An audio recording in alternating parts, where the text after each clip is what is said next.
చేతుల్నే మందు బంధు పెట్టించింది. అవునా? ఆ జాతిపిత గాంధీ ఆశ్రమాలలో ఉన్నాడు, నిరాడంబరంగా ఉన్నాడు. మరి ఈ జాతిపిత వాసన లేకుంటే నిద్ర లేస్తాడా? ఆ జాతిపిత ఎక్కడ? ఈ జాతిపిత ఎక్కడ? ఆ జాతిపిత ఎక్కడో చిన్న చిన్న దళిత వాడల్లో జీవితం గడిపితే 100 ఎకరాల ఫామ్ హౌజుల్లో ఈ జాతిపిత గారు ఉన్నారు. ఈయన జాతిపిత ఎట్లయితాడని నేను అడుగుతున్నా. అసలు పోల్చుకోవడానికన్నా పొంతన ఉండాలి కదా. పులిని చూసి నక్క వాతలు పెట్టుకుంటే వాతలతోని నక్క పులి అయిపోతుందా? జాతిపిత అంటే ఎవరు? కొండా లక్ష్మణ్ బాబూజీ జాతిపిత. జాతిపిత అంటే ఎవరు? ప్రొఫెసర్ జయశంకర్ జాతిపిత. ఏ పదవి లేకుండా సర్వం త్యాగం చేసి ఈ దేశం కోసము, స్వతంత్రం కోసము, తెలంగాణ రాష్ట్రం కోసం సర్వం దారబోసిన కొండా లక్ష్మణ్ బాపూజీనో ప్రొఫెసర్ జయశంకర్ తెలంగాణకు జాతిపిత అవుతాడు తప్పితే నోరు తెరిస్తే అబద్ధాలు చెప్పేటోడు, తెలంగాణ రాష్ట్రాన్ని దోసుకున్నాడు, 100 ఎకరాల ఫామ్ హౌజులు కట్టుకున్నాడు, 1,00,000 కోట్ల రూపాయలు సంపాదించుకున్నాడు, టీవీలు పేపర్లు పెట్టుకొని అబద్ధాలను విషప్రచారం చేసేటోడు తెలంగాణ జాతిపిత ఎట్లయితాడని తాటి చెట్టులాగా పెరిగినాయని నేను అడుగుతున్నా. ఇవాళ నేను ఇక్కడున్న యువకుల్ని కూడా అడుగుతున్నా, ఎవడయా జాతిపిత తెలంగాణకు? తాగుబోతాడు జాతిపిత అవుతాడా అని నేను అడుగుతున్నా. త్యాగాలు చేసినోడు తెలంగాణకు జాతిపిత అవుతాడా? తాగుబోతాడు తెలంగాణకు జాతిపిత అవుతాడా అని నేను అడుగుతున్నా.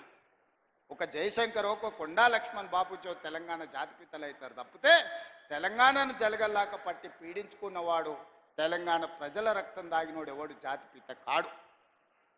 ప్రొఫెసర్ జయశంకర్ గారు ఊరిని రెవెన్యూ విలేజ్ చేయకుండా అవమానించిన చరిత్ర మీదైతే ఆ రెవెన్యూ విలేజ్ చేసిన చరిత్ర మాది. కాళోజీ కళాక్షేత్రాన్ని పూర్తి చేసిన చరిత్ర మీదైతే 10 ఏళ్ళు పడవ పెట్టిన చరిత్ర మీది. అందుకే మిత్రులారా, ఈరోజు తెలంగాణ సమాజం అంతా ఆలోచన చేయాలి. ఆనాడు తెలంగాణ ఉద్యమం చేసినాను, ఉద్యమంలో ముందు భాగాన నిలబడ్డాను. ఒక్కసారి కాదు 2 సార్లు తెలంగాణ రాష్ట్రానికి ముఖ్యమంత్రిగా చేసి 10 ఏళ్లలో దాదాపుగా నేను అసెంబ్లీలో మళ్ళా లెక్కలు చెప్తా. 20 లక్షల కోట్లు చంద్రశేఖరరావు గారి చేతిలోకి వచ్చినాయి. ఈ 20 లక్షల కోట్లు ఎక్కడికి పోయినాయని నేను అడుగుతున్నా. ఇవాళ నేను చెప్పదలుచుకున్న, చంద్రశేఖరరావు గారు చేసిన అప్పుల కోసం నేను కట్టింది 1,53,000 కోట్లు బ్యాంకులకు అసలు మిత్తి పేరు మీద నేను కట్టిన. నిజంగానే ఈ 15 నెలల ఈ 1,53,000 కోట్ల రూపాయలు నా చేతుల్లోనే ఉంటే మా పొంగులేటి శ్రీనివాసరెడ్డి గారికి చెప్పి 30 లక్షల ఇండ్లు, ఇందిరమ్మ ఇండ్లు పేదోళ్ళందరికీ, తెలంగాణ రాష్ట్రంలో ఉన్న అందరికీ ఇండ్లు కట్టించుండేవాడిని. ఇవాళ నా దగ్గర ఇండ్లు లేని పేదల లెక్క 25 లక్షలే ఉంది. ఒక్క సంవత్సరం చంద్రశేఖరరావు గారు చేసిన అప్పులకు తప్పులకు నేను కట్టిన పాయమాల్ 1,53,000 కోట్లు.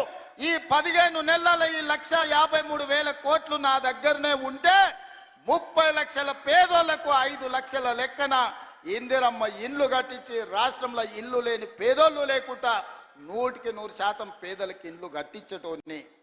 ఇదే కాదు, 75 లక్షల మంది రైతులకు 2 లక్షల రూపాయల రుణమాఫీ చేసి ఉండేటోని.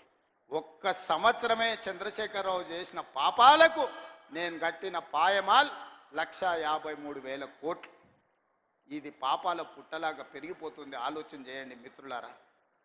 పాపాల బైరోడు రాష్ట్రాన్ని మొత్తాన్ని కొల్లగొట్టేసి ఈరోజు పోయి ఫామ్ హౌస్లో రెస్ట్ తీసుకుంటూ వాళ్ళ వంది మాగదులను పంపించి మమ్మల్ని తిట్టిస్తున్నారు. ఇది ఈరోజు తెలంగాణ రాష్ట్రంలో ఉన్న పరిస్థితి.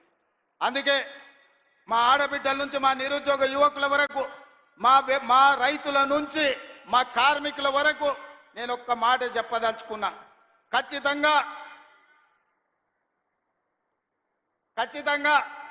ఈ రాష్ట్రాన్ని అభివృద్ధి పదం వైపు నడిపించే బాధ్యత మాది.